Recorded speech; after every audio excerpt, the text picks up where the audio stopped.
Alhamdulillahi Rabbil Alameen.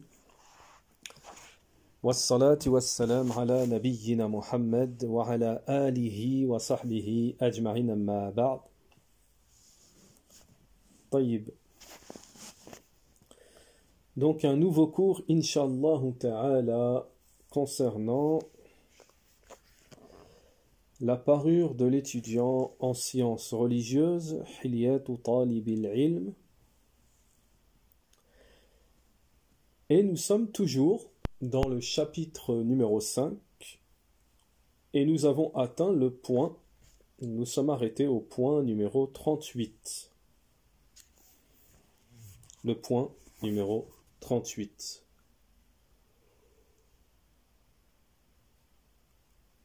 Cheikh, l'auteur Bakr Abu Zayd rahimahullah nous dit, point numéro 38, étudier les livres plus longs. Al-Mutawala, étudier, Mutawalat, étudier les livres plus longs. Étudier les livres plus longs fait partie des choses très importantes. C'est un moyen d'approfondir ses connaissances, de développer ses compétences et d'extraire des informations précieuses, fawaïd, et exceptionnelles. De plus, tu sauras où retrouver les différentes questions et sujets religieux. Tu en as besoin, enfin, tu seras familier avec le style et la terminologie que les auteurs utilisent dans les livres. Ceux qui nous ont précédés écrivaient. Lorsqu'ils interrompaient leur lecture, ils écrivaient, ils mettaient « lu », afin que rien ne leur échappe lorsqu'ils reprennent leur lecture après une longue interruption.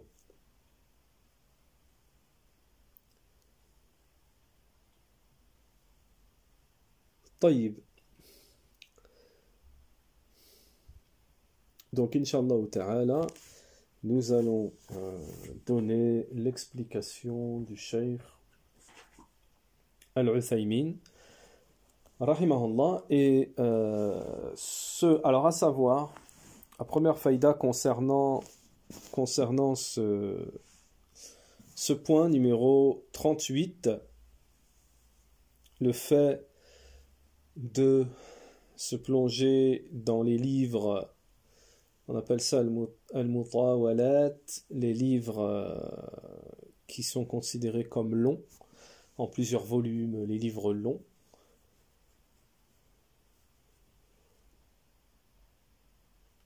La première chose, avant d'entrer dans l'explication du cheikh, retenez bien cette règle, que ce point très très très important, fondamental, que nous allons vous communiquer, Inch'Allah ta'ala, vous mentionner,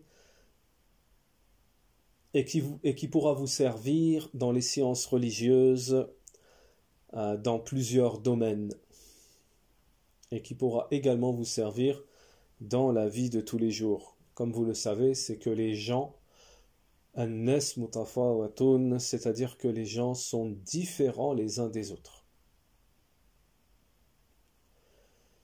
Les gens sont différents les uns des autres. Ce qui signifie que ce soit dans l'étude de la science, les étudiants sont différents les uns des autres, concernant la mémorisation, l'assimilation, la patience et tout ce qui s'ensuit. Dans le prêche, les prêcheurs également sont différents, plutôt doivent tenir compte de cette différence entre les gens.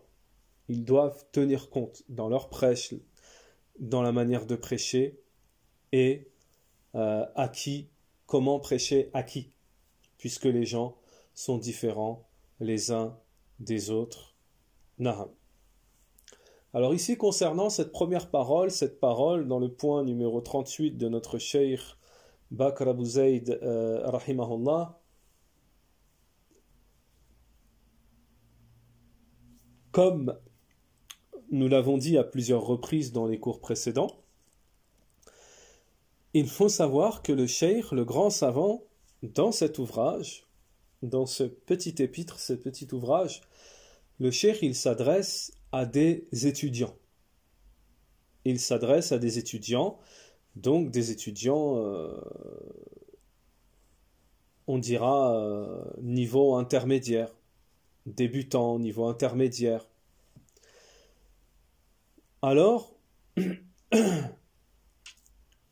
il apporte un contenu, comme nous l'avons dit dans les cours précédents, le cheikh, le savant, que pour des gens francophones qui ont un niveau inférieur à l'étudiant en sciences, même débutant, il faudra donc adapter. Alors vous allez comprendre. Parce que le cheikh ici nous dit que si tu veux t'élargir dans la science, si tu veux avoir plus de connaissances, il faut entrer dans ces livres que sont les Kutub al-Mutawalat.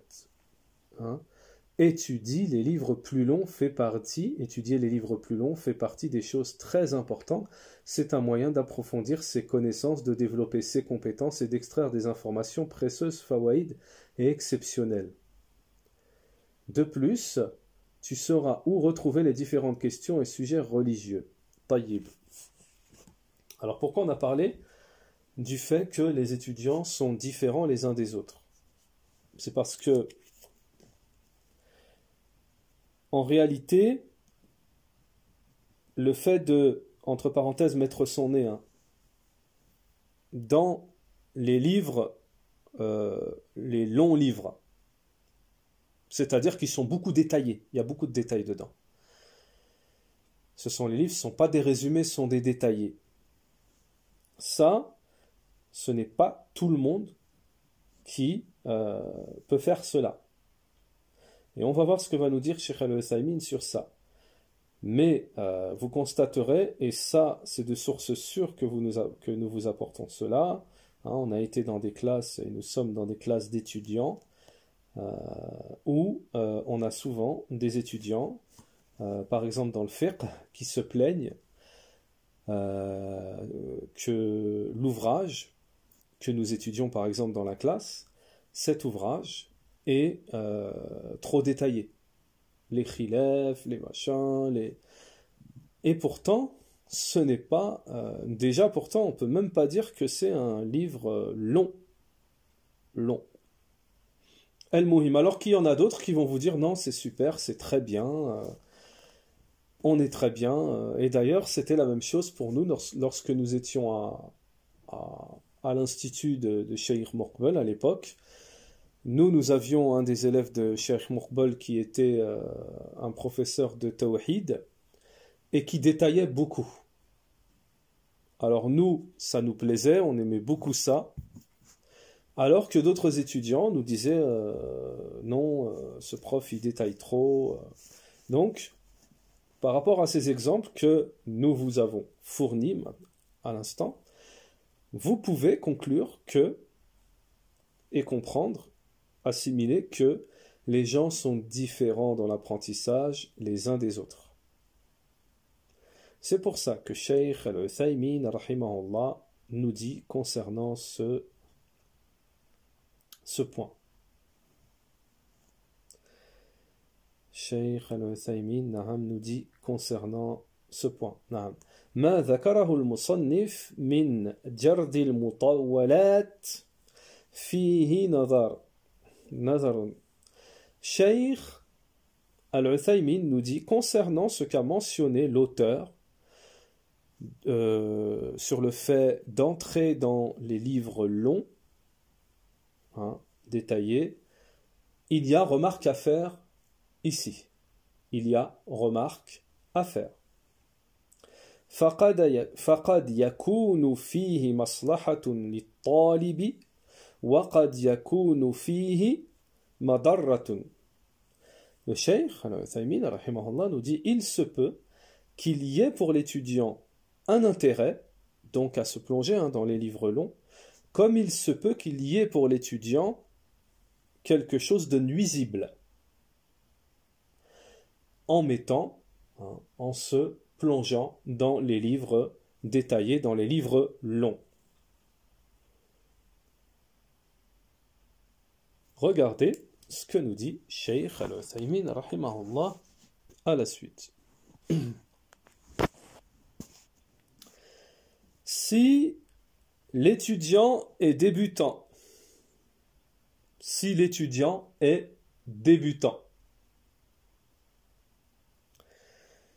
le fait qu'il se plonge dans les livres longs détaillés sera une perdition pour lui.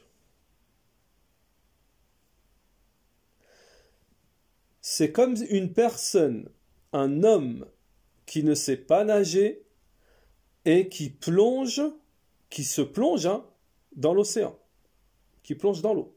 Il ne sait pas nager, il plonge dans l'océan. وَإِنْ كَانَ عِنْدَ الْإِنسَانِ عِلْمٌ, tandis que si la personne a des connaissances du ilm et qu'elle veut monter au degré au-dessus, apprendre plus, et en passant justement par ces livres longs, l'étude de ces livres détaillés, là, pour lui, nous dit Cheikh Al-Uthaymin, pour lui c'est bien, c'est une bonne chose. فهذه العبارة التي ذكرها المؤلف تحتاج إلى التفصيل. Le cheikh nous dit, cette expression, cette phrase qu'a mentionné l'auteur a besoin d'un détail.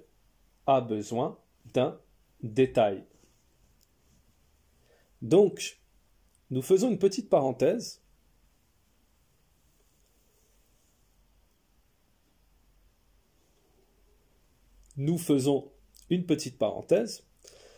Pour vous dire, regardez la faïda que l'on peut en tirer ici par rapport à la parole de Cheikh Al-Uthaymin, que la parole de Cheikh Bakr Abu Zayd a besoin d'un détail. Cette parole a besoin d'un détail. Si maintenant, une personne qui n'a pas l'habitude et qui n'a pas étudié chez les savants, qui n'a pas de connaissances dans le domaine de l'étude de la science, c'est-à-dire qu'il n'a pas voyagé, il n'a pas baigné dans la science avec les étudiants, les savants, les mashaïrs, et il va lire cette parole de Cheikh Bakr Abu Zayd à l'état pur. Il va la lire à l'état pur. Et nous allons la relire. Point numéro 38, étudier les livres plus longs. Al-Mutawalat. Étudier les livres plus longs fait partie des choses très importantes. C'est un moyen d'approfondir ses connaissances, de développer ses compétences et d'extraire des informations précieuses, fawaïd et exceptionnelles. De plus, tu sauras où retrouver les différentes questions et sujets religieux, tu en as besoin. Quand tu en as besoin, enfin, tu seras familier avec le style et la terminologie que les auteurs utilisent dans les livres. Voilà. Quelqu'un qui n'est pas ancré dans la science. Il étudie tout seul et il transmet ensuite un prêcheur, par exemple, et il transmet aux autres. Ou alors, que ce soit une personne, un étudiant qui étudie tout seul, ou une personne qui va encore plus loin, qui prêche tout seul en fait. Il prêche aux autres, mais tout seul. C'est-à-dire qu'il n'a pas ce qu'on a dit précédemment, étudié avec les savants, il connaît le milieu du talib al-ilm, et il sera, lorsqu'il sera confronté à cette parole à l'état pur du grand savant, il saura à quoi s'en tenir. Il saura quoi dire aux gens qui l'écoutent. Et bien cette personne qui a les caractéristiques précitées, il prendra cette parole à l'état pur et il dira, il faut mettre son nez dans Al-Mourni, Par exemple, quelqu'un qui est débutant, qui n'a même pas fait les 40 hadiths nawawi, arba'in al-nawawi, ce personnage qui prend à l'état pur cette parole du cheikh, il lui dira c'est bon, tu peux aller dans Boulough al-Marram, c'est bon, tu peux aller dans Zaid al-Mustaqna', c'est bon, tu peux regarder les fatawas de cheikh Ibn Taymiyyah, c'est bien pour toi, c'est bon, tu peux aller dans Al-Mughni. Al-Mughni, c'est un ouvrage en plusieurs volumes, à peu près 16 à peu près volumes dans le fiqh, al-Hanbali, qui est une référence, mais qui est détaillé, où il y a tous les khilaf entre les écoles, etc., entre les savants. Donc il comprendra cela, ce qui est une erreur. Ce qui est une erreur fondamentale. Donc on en tire la faïda ici, que cette faïda très très très importante qu'on doit comprendre, c'est que Cheikh Al-Uthaymeen, tout de suite après la parole de Cheikh Bakr Abu Zayd, il nous dit il y a remarque à faire ici. Ensuite, que nous dit Cheikh Al-Uthaymeen rahimahullah? Si un homme commence dans l'étude de la science, فَلَوْ أَنَّ رَجُلًا بَدَأَ بِالْعِلْمِ, si un homme est débutant, il commence par la science, nous lui disons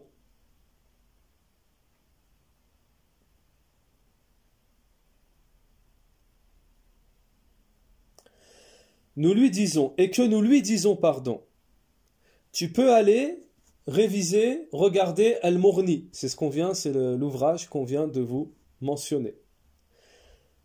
Tu peux retourner aussi au Sharh al-Muhadhab. Tu peux retourner Al-Hawi al-Kabir. Tout ça, c'est des grands livres min al-Mutawwalat. Tu peux aller aussi dans les Kutub al-Muwassa'a, les Kutub où c'est bien détaillé, c'est vaste. Si tu lui dis ça, tu vas l'égarer. Et tu vas l'envoyer dans un océan où il va se noyer.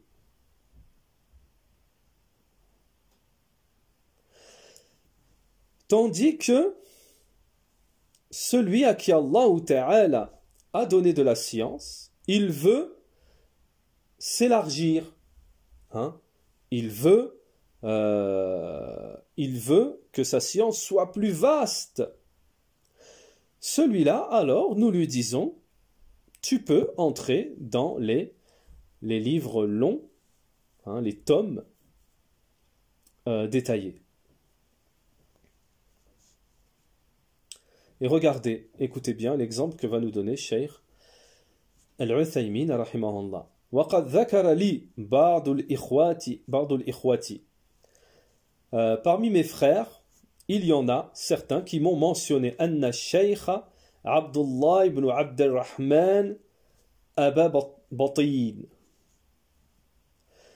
M'ont informé que ce Cheikh rahimahullah n'avait pas dépassé Rawd al-Murba' dans sa révision et ce à quoi il revenait dans le fiqh, dans la jurisprudence. Donc Rawd al-Murba', bon, c'est connu chez les étudiants qui ont étudié à l'université islamique, aux universités islamiques en Arabie. C'est connu parce que c'est une des références pour les débutants. C'est un ouvrage dans le fiqh al-Hanbali qui est une référence qu'on étudie en première année à Médine. On étudie en première année à Médine. Donc voilà. Et c'est de niveau débutant, mais c'est complet. ومع ذلك كان يطلق عليه مفتي الديار النجدية. Et malgré cela, ça veut dire que ce cheikh, lui, il a que ce livre-là qu'il connaît, qu'il maîtrise, il n'a pas été plus loin. Et avec cela, il lui a été attribué d'être le mufti d'un endroit du Nejd.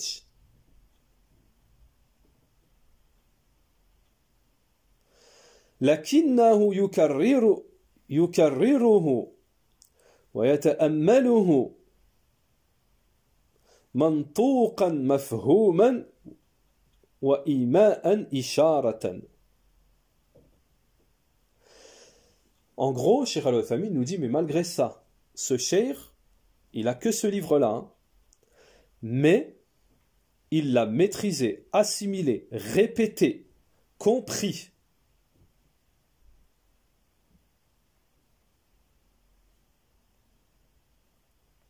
Naam. Donc, pour vous dire, hein, ensuite, Cheikh Al-Uthaymin va nous expliquer,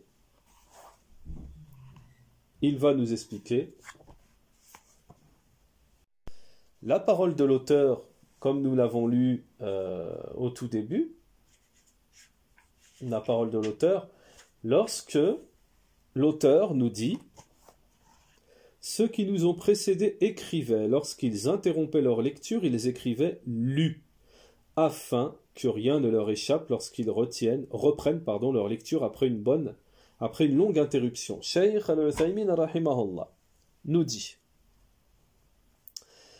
on tire de cette parole, donc lu, hein, on tire de cette parole deux profits. Le premier profit, an la tansa, c'est que tu n'oublieras pas en marquant lu, tu n'oublieras pas ce que tu as lu.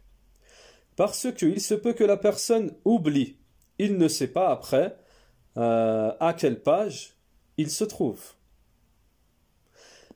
S'il ne sait pas où il se trouve, il se peut qu'il va zapper, entre parenthèses, des pages quand il va le revenir dessus. Il se peut qu'il va reprendre la lecture plus loin que là où il en était. Deuxième profit, c'est que celui qui viendra lire après toi ce livre, il en tirera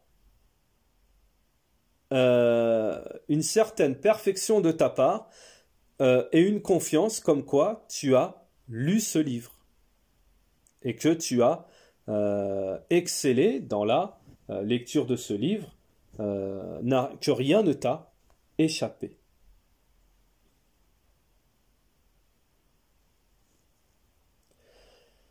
Naam. Nous en avons donc terminé avec ce point numéro 38. Avant d'entrer dans le point numéro 39, avant de commencer dans l'explication du point numéro 39. Nous avons déjà mentionné cette faïda précédemment, mais retenez bien, c'est très important parce que aujourd'hui c'est monnaie courante. Des gens qui prennent des ouvrages en français, et d'ailleurs ils pourraient même les prendre en arabe, et qui n'ont pas les explications des savants, qui lisent ces explications, que ce soit qu'ils lisent un livre d'un savant sans l'explication d'un autre savant. Il faut faire très très très attention à ce genre d'imposture. Parce qu'à tous les coups, la personne se trompera. À tous les coups. On vous a donné un exemple ici. La personne, elle prend le livre, elle lit à l'état pur, elle ne connaît pas les explications et ce qu'impliquent les paroles des savants concernant tel ou tel sujet, puisque les paroles des savants dans ce genre de sujet, elles ne sont pas en français. Elles ne sont pas en français. Donc, il faut faire très attention que lorsque quelqu'un donne un cours ou prenne un ouvrage ou autre, il y ait une explication d'un savant. Il y ait une explication d'un savant. Et rien n'empêche qu'il y ait une explication d'un savant. C'est très très très important. On ne peut pas prendre un livre comme ça et le lire, euh, lire juste la parole de l'auteur et interpréter soi-même, ou de laisser les gens comme ça, sans explication de savant, car cela demande une explication, un détail, des fois, comme vient de le dire Cheikh Al-Uthaymin, des remarques que seuls les savants sont capables, ou les étudiants vraiment ancrés sont capables d'émettre des remarques. Mais des remarques scientifiques, pas des remarques qui viennent du NIFS ou autre. Taïb, le point numéro 39, Cheikh Bakr Abou Zaid, l'auteur, nous dit: posez les questions correctement. Observe le comportement à avoir lors d'une assemblée. Posez les questions correctement. Puis écoutez attentivement et bien comprendre la réponse. Prendre garde à dire suite à la réponse du shir, mais shir, un tel m'a dit telle et telle chose sur ce sujet, ou il a dit telle chose, car ceci est un manquement dans ton comportement. Et c'est une façon de remettre les gens de science en question les uns par rapport aux autres. Donc méfie-toi de cela. Si tu n'as pas d'autre choix que de citer la parole d'un autre shir, sois clair dans ta question et dis: que pensez-vous de tel fatwa? Et ne mentionne pas celui qui a émis la fatwa. Ibn al-Qayyim rahimahullah a dit: et on a dit, quand tu t'assois au pied d'un savant, pose des questions afin de comprendre, non pas dans le but d'agacer ou de déconcerter. Fin de citation. Il a dit également: et la science a 6 degrés. Le premier, poser la question correctement. Le deuxième, l'écoute attentive. Le troisième, la bonne compréhension. Le quatrième, la mémorisation. Le cinquième, l'enseignement aux autres. Le sixième, qui est le fruit de la science, la mise en pratique et l'observation de ses limites. Ensuite, il a expliqué chacun de ces points en détail au sein d'une recherche très intéressante. Taïb. Nous allons voir, Inch'Allah ta'ala, l'explication de notre Cheikh Al-Uthaymin, rahimahullah. Taïb, Cheikh Al-Uthaymin, rahimahullah, nous dit, concernant ce point numéro 39. Le cheikh nous dit: ceci est parmi les choses les plus importantes dans l'éducation de l'étudiant en sciences. Premièrement, il doit avoir la bonne manière de poser les questions. Comme par exemple le fait de dire Ahsanallahu ilayka ma taqul fi kadha. Comme par exemple le fait d'utiliser cette formule, de dire qu'Allah te rétribue en bien, que dis-tu sur telle chose.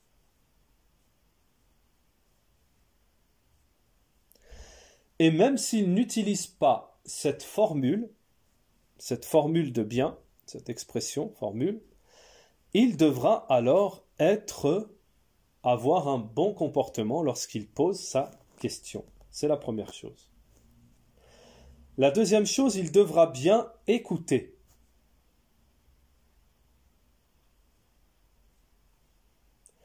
Parce que le cheikh nous dit qu'une personne pose une question, même s'il dit « Oh cheikh, qu'Allah vous rétribue en bien, que dites-vous, que dis-tu sur cela et sur cela ?»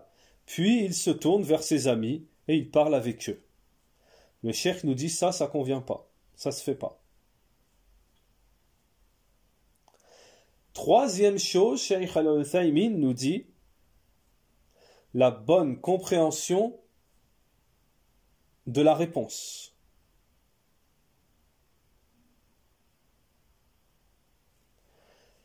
Parce que Cheikh Al-Uthaymin nous dit certains étudiants, lorsqu'ils questionnent et qu'ils obtiennent une réponse, tu les trouves avoir honte de dire « je n'ai pas compris, je ne comprends pas ».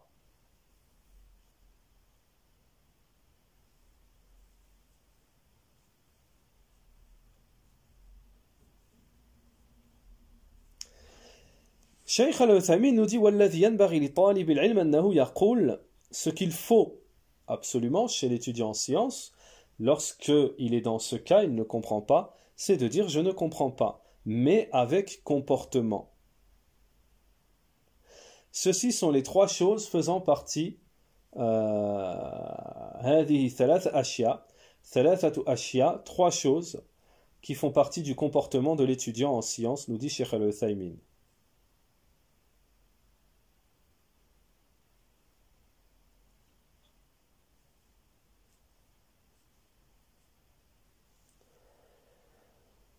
Donc le Cheikh nous dit, lorsque tu n'as pas compris une question, ne dis pas oh, je la reposerai une deuxième fois, on verra plus tard, il y a d'autres gens qui me répondront, etc.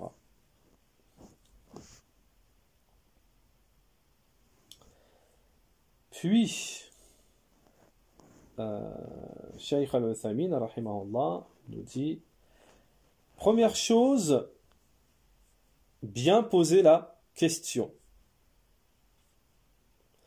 C'est-à-dire dans la forme, la manière dont va recevoir la question, le cheikh va recevoir la question, et comment il formuler la question, c'est la première chose, c'est une chose importante.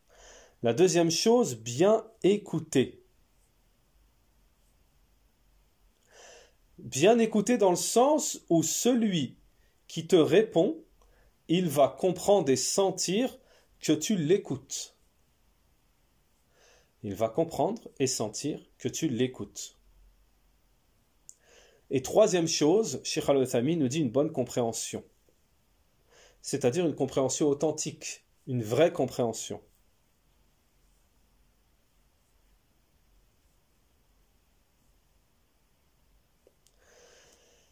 Alors, à la suite de ça, Cheikh Al-Uthaymin rahimahullah va nous mentionner un point très très très important, déjà à la base très important, mais d'autant plus important aujourd'hui que ça s'est gravement propagé aujourd'hui à notre époque. Et c'est même parti plus loin que ça. Et là, c'est très grave ce qui se passe à notre époque. Et on va en parler, Inch'Allah ta'ala.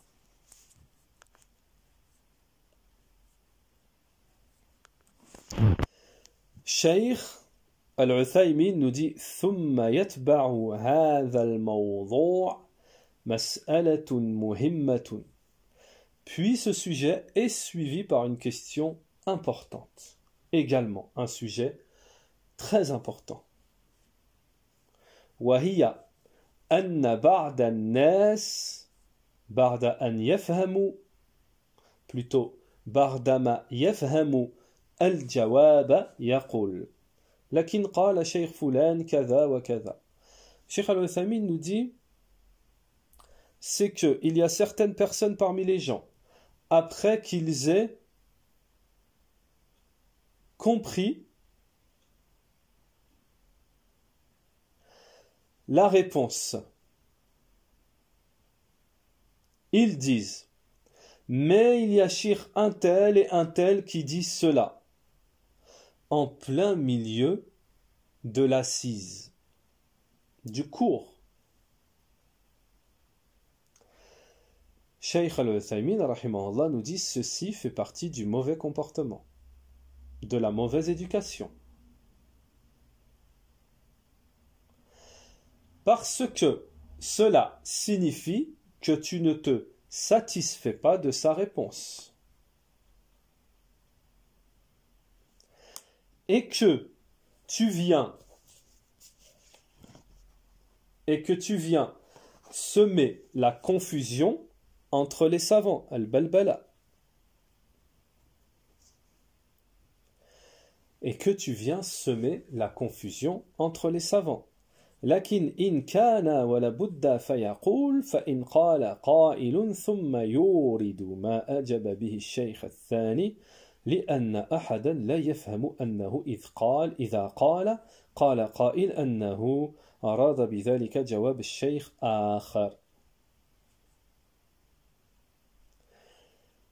Tandis que dans une autre situation qui demande de nécessité, qui demande qu'on mentionne la fatwa d'un deuxième savant,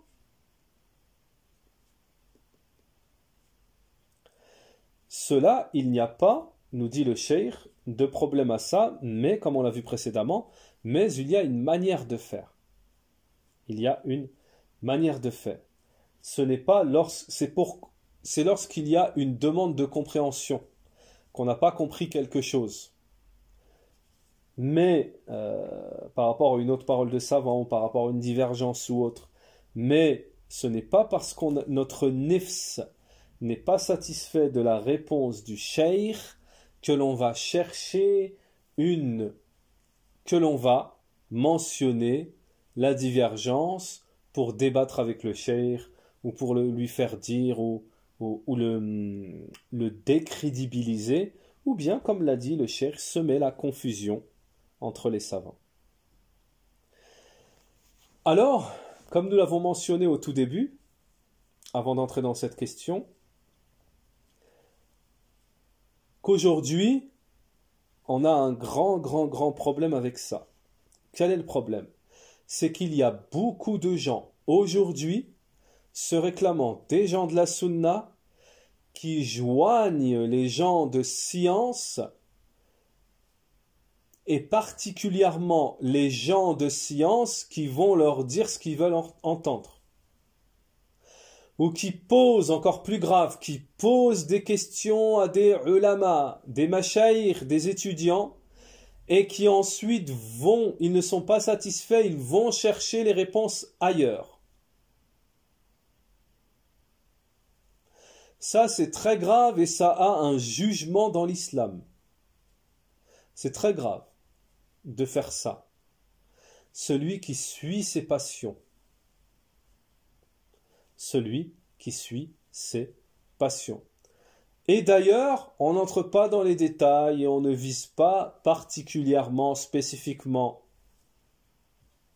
ouvertement une personne particulière. Mais aujourd'hui, il y a des gens qui se tournent vers certains mashaïr qui, eux, ces mashaïr, nous avons constaté ça, viennent à l'encontre de toutes les fatawas de nos grands savants de l'époque, comme Sheikh al-Albani, Sheikh al-Uthaymin, Sheikh Ibn Baz, Sheikh Najmi, nos grands savants, qui ont émis des fatwas sur des sujets. Il y a beaucoup de gens aujourd'hui qui se sont tournés vers certains mashaïr qui eux ils disent non, la hijra de France c'est pas obligatoire, non, ceci n'est pas obligatoire, non, ça c'est bon, tu peux le faire, non, les masques, les images, ceci et cela. Donc ce sont des exemples à l'arraché que je vous prends.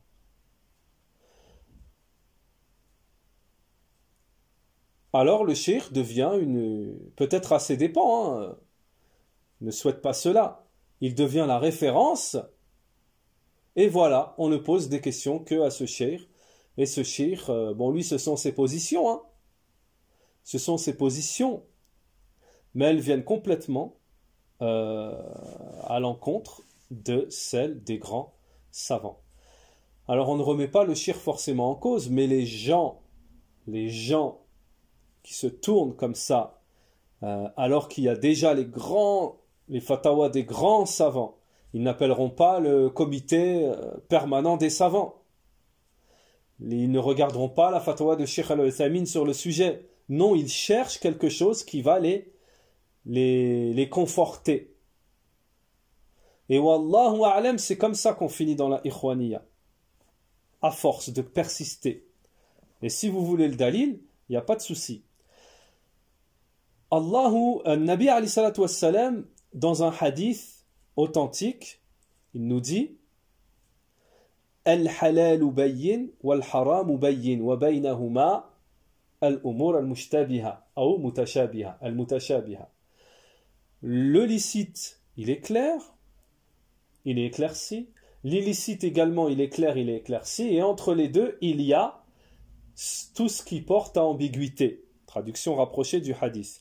Les savants, par rapport à ce hadith, disent que à force d'aller vers l'ambiguïté à chaque fois, vers ce qui est ambigu, ya khilaf, et tu vas vers ce qui est ambigu à chaque fois, et bien à force tu finiras dans le haram. Voilà. ce que disent les savants, Cheikh Abdelrazak al-Badr, concernant l'explication de ce hadith. À force de chercher ce qu'il y a entre les deux, de suivre ta passion, eh ben tu vas finir dans le haram, wallahu a'lam. Donc c'est un jeu très dangereux. Et c'est une caractéristique des frères musulmans, de la ikhwaniya. Alors attention, des gens qui se prétendent à la sunna, et regardez comment le shaitan les a tirés, hein, il les tire vers l'innovation. Na'am. طيب. ثم يتبع هذا الموضوع on l'a dit لكن إن كان لابد on l'a dit ولهذا يقول وإن كنت لابد فاعلا فكن واضحا في السؤال وقل ما رأيك في الفتاوى بكذا. Alors بكذا Cheikh Al-Uthaymin il nous dit, et regardez la sagesse des savants, comment ils éduquent leurs étudiants, hein. D'ailleurs, c'est en restant ou avec les savants eux-mêmes qu'on apprend à vraiment cette parure de l'étudiant, ou alors c'est en restant avec des étudiants mais qui sont restés avec les savants, mais pas seulement, il manque encore quelque chose, qui sont restés avec les savants et qui ont gagné cette parure, qui ont réussi à tirer de cette parure. Parce qu'attention, il y en a, ils sont restés plus de dizaines d'années avec des savants, sur eux, on ne voit pas la parure de l'étudiant. On voit la parure du jaloux, on voit la parure de celui qui maîtrise les autres, qui regarde les autres de haut, on voit la parure de celui qui est arrogant, on voit la parure de celui naham, qui n'est pas mutawadi', c'est-à-dire qui n'est pas humble. En gros, on voit chez lui tout le contraire de la parure de l'étudiant. Et il est resté avec les savants. Donc attention à ça. Si vous, aujourd'hui, vous étudiez, et je l'ai dit, nous l'avons dit plusieurs fois, vous étudiez ce contenu ici, la parure de l'étudiant, ça doit être également pour vous un détecteur. Avec tout jusqu'ici, avec tout ce que vous avez appris, vous êtes capable, lorsque vous écoutez une personne ou lorsque vous avez un prêcheur qui vous est présenté devant vous, il peut avoir le CV qu'il veut, vous écoutez, vous analysez, est-ce qu'il est en adéquation avec la parure de l'étudiant? Si oui, alhamdulillah, sinon, eh ben, il doit aller étudier le comportement. Taïb. Donc, Cheikh Al-Uthaymin, ici, il nous dit, concernant cette question religieuse, le fait de poser une question, le fait d'avoir une réponse d'un savant et que le savant, une fois qu'il a répondu, ça nous plaît pas et on va on va essayer de frapper sa réponse par une autre réponse d'un autre savant qui est différente. Cheikh Al-Uthaymin, il nous dit, à la base, on fait pas ça, c'est un mauvais comportement. Mais il nous dit, si il faut absolument, la personne est confrontée au fait qu'elle est dans une situation où elle a besoin d'avoir l'avis, par exemple, du savant en question qui lui a donné la réponse, il a besoin de savoir son avis sur une autre réponse d'un autre savant, c'est qu'il veut comprendre, hein. Ce n'est pas pour frapper les fatawas les unes contre les autres. Là, alors, il pourra le faire, mais il devra avoir un bon comportement, très bon comportement, et ne pas mentionner, bien entendu, le nom, ne pas dire à Cheikh Al-Uthaymin, oui, mais il y a Cheikh Al-Albani, lui, il dit ça. C'est pas comme ça que ça fonctionne. Oui, nous avons une autre fatawa, Cheikh, où il y a des savants qui disent ça. Comment on doit comprendre la chose, comment on doit assimiler la chose, Cheikh. Voilà.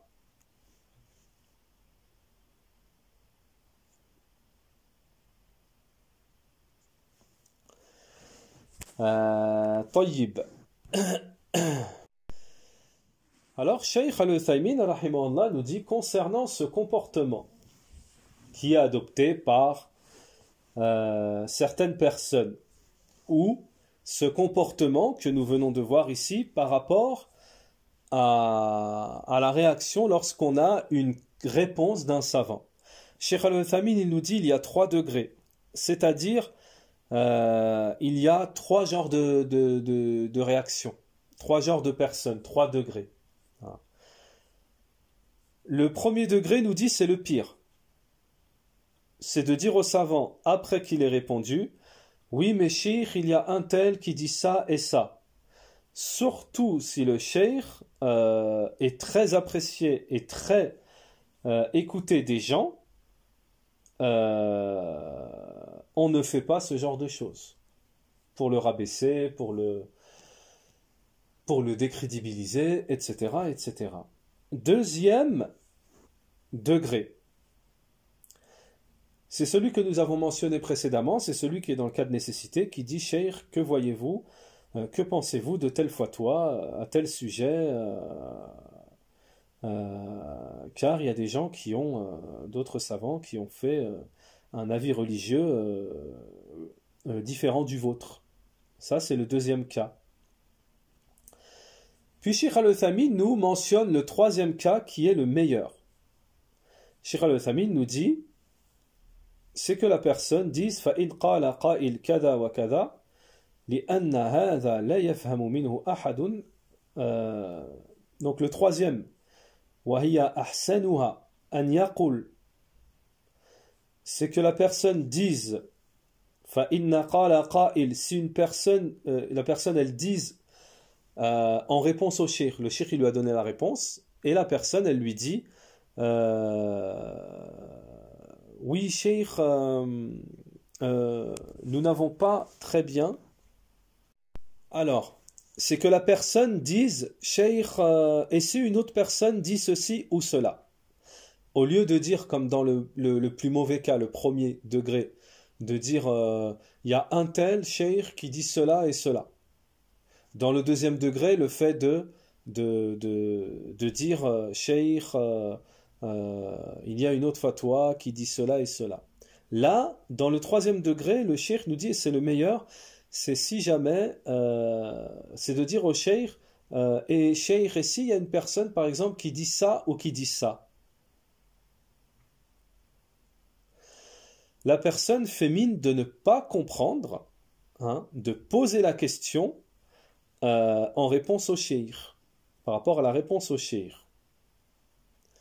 Et là, à ce moment-là, le cheikh percevra que c'est une personne qui veut retirer de lui-même une incompréhension. Hein. Et Cheikh Al-Uthaymeen nous dit ça, c'est ce qu'il y a de mieux à faire.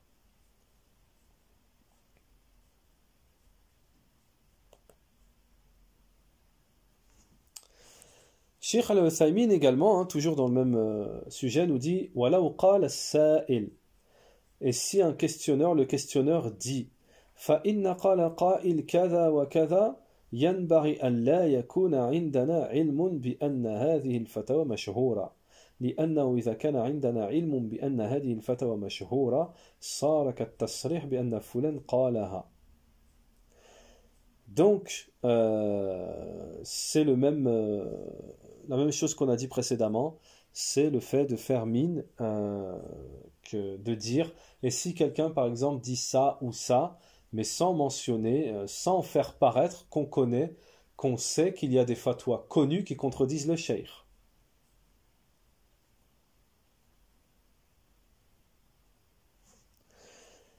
Donc, Cheikh Al-Uthaymeen nous dit فَهَذَا يَنْبَغِي مُلَاحَظَتُهُ إِنْ كُنْتَ تَعْرِفَ أَنَّ هَذَا الْقَوْلَ مَشْهُورٌ وَلَا تُرِيدُهُ لَا بِصِيغَةِ اسْتِشْكَالٍ.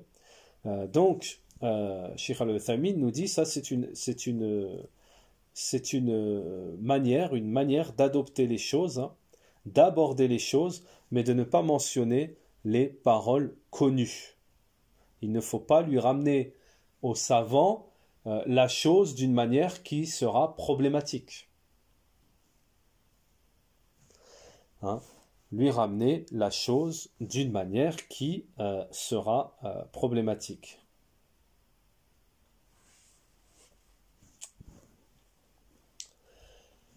Naham, taïb.